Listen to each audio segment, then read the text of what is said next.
할렐루야. 하나님의 말씀 디모데전서 2장 1절로 7절 말씀입니다.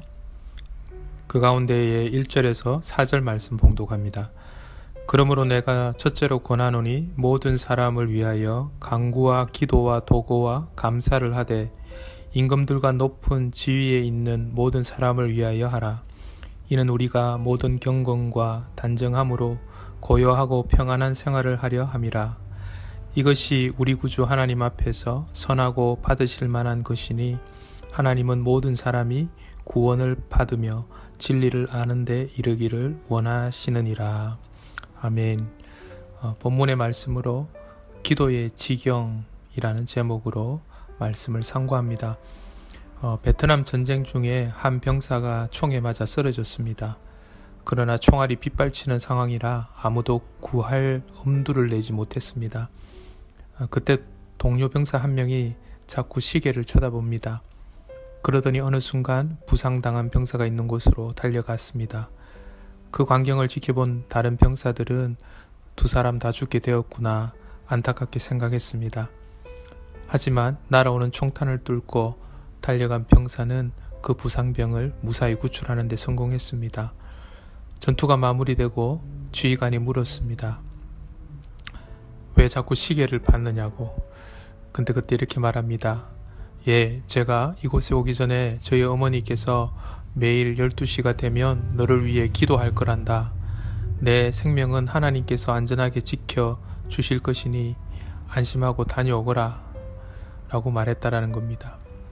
그래서 마침 시계를 봤을 때에 12시가 다 되어가는 시간이라서 그 12시에 맞추어서 그 총탄이 날아오는 현장 가운데로 두려움 없이 달려나갈 수 있었다라는 것입니다. 그렇습니다. 기도는 참 신비입니다. 우리 믿는 자들에게, 특별히 우리 기독교인들에게 이 기도는 신비다라고 표현할 수밖에 없는 것 같습니다.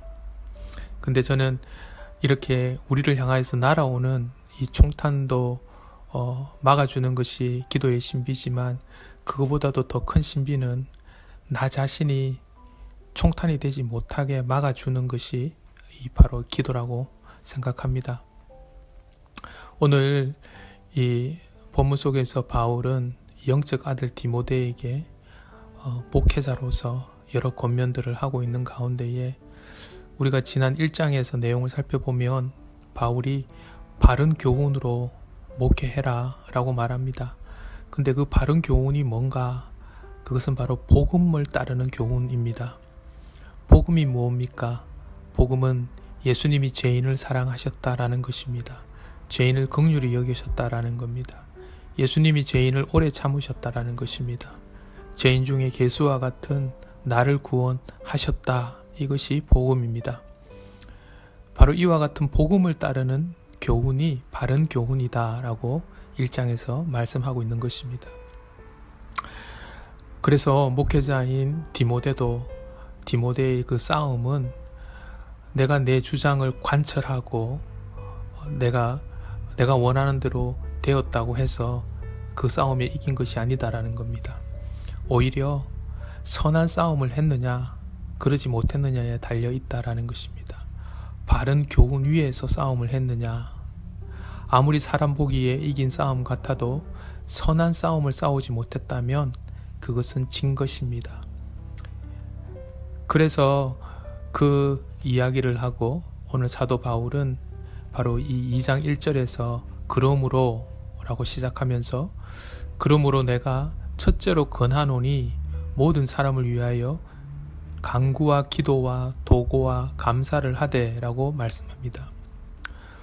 오늘 이 1절에서 말씀하시는 것은 어떤 기도의 종류에 대해서 강조점을 두고 있기보다는 어디가 간구고 어디가 기도고 무엇이 도구고 무엇이 감사인가 이거보다는 오히려 이 모든 사람의 강조점이 있습니다. 그래서 오늘 말씀해 보면 1절에도 모든 사람, 2절에도 모든 사람, 4절에도 모든 사람, 6절에도 모든 사람. 이 오늘 본문 안에서 거의 반 이상 절이 이 모든 사람이 여기에 포함되어져 있는 것을 보게 됩니다. 그러면서 2절에서 임금들과 높은 지위에 있는 모든 사람을 위하여서 하라, 기도하라는 겁니다. 왜 바울이 모든 사람을 이 기도하는 일 가운데에 이야기하고 있겠습니까? 지금 바울이 편지를 쓰고 있는 이 시대를 고려해 보면 마치 이 바울의 이 권면은 예수님께서 제자들에게 원수를 위해서 기도하라고 하셨던 것과 같은 맥락의 말을 하고 있는 것입니다. 디모데가 목회하고 있는 에베소 교회는 로마의 지배를 받고 있었습니다. 무엇보다도 이 즈음에 로마의 황제는 네로 황제입니다. 틀림없이 어딘가로부터 많은 핍박과 박해가 있었을 것입니다. 임금 그리고 높은 지위에 있는 사람들로부터 핍박이 없을 수 없었을 것입니다. 이와 같은 상황을 감안했었을 때에 당시의 교회들이 높은 임금들과 높은 지위에 있는 사람들에게 우리가 적지 않은 어려움을 받았을 거라는 것은 예상됩니다. 뿐만 아니라 내일 보게 될 말씀 8절 가운데에 그러므로 각 처에서 남자들이 분노와 다툼이 없이 라고 말씀합니다. 이 말은 각 처의 남자들이 많은 울분과 분노를 느끼고 있다는 것입니다. 그런데 그 울분과 분노 때문에 기도하라는 것입니다. 그렇지 않으면 자기도 모르는 사이에 자신이 총알이 되는 것입니다. 그런데 바울이 뭐라고 말합니까? 이렇게 기도함으로써 이렇게 기도하는 것은 경건과 단정함으로 고요하고 평안한 생활을 할 수 있게 할 뿐 아니라 이것이 우리 구주 하나님 앞에서 선하고 받으실 만한 것이니 이것이 선한 싸움이다 라는 것입니다. 이것은 하나님이 기쁘게 받으실 만한 것이고 동시에 우리도 그 주님이 받으시는 경건과 단정함으로 신앙생활을 할 수 있다는 겁니다.